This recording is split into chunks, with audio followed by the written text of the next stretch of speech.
Hi, I'm John Stevenson, and we're going to be looking at the book of Second Kings. Just want to introduce it. Um, Hopefully, you've already been through the series in First Kings, and now this is just a brief transition.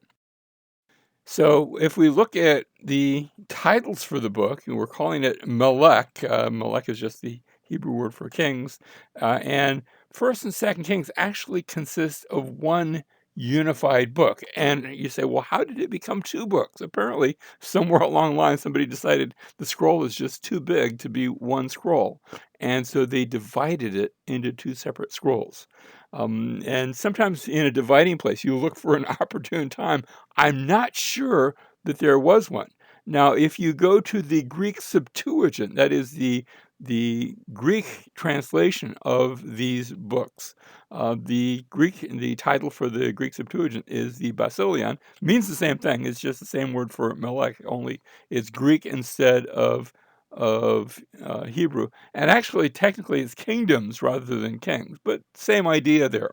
And if you go to the Greek Septuagint, you actually find four books, not two, that are referred to First and Second and Third and Fourth Kings, what we call First and Second Samuel and First and Second Kings. So a little bit of difference when you move from the Hebrew text to the Greek text, but they are the same books, just with different titles. Now, in First Kings, we opened with Solomon's glory. The focus there in the first 11 chapters were about Solomon and how wonderful and glorious he was as he comes to the throne.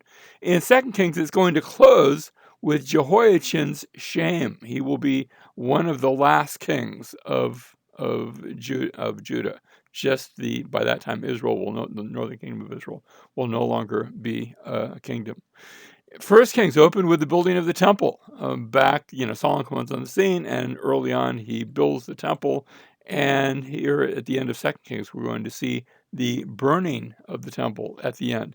In First Kings, we opened with the blessings of obedience, and at least for the most of Solomon's reign, we see good things that are being described.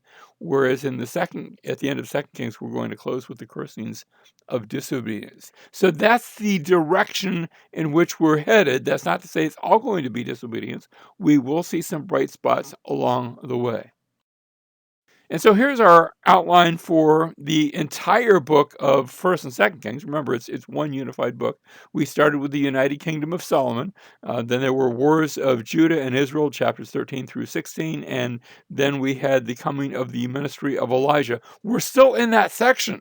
Even though Elijah wasn't mentioned in the last chapter. And so there's a few chapters in there where he's not mentioned. But I'm putting that generally under the heading of Elijah. And we'll see him in chapter 2 of Second Kings as he passes the prophetic mantle from himself to Elisha. And so don't confuse those two prophets. We have Elijah, and then we have Elisha. And then from chapters 3 through 13, we're going to see the ministry of Elisha. He's not going to be mentioned in every chapter, but he'll be seen in most of those chapters, and then we'll see his death.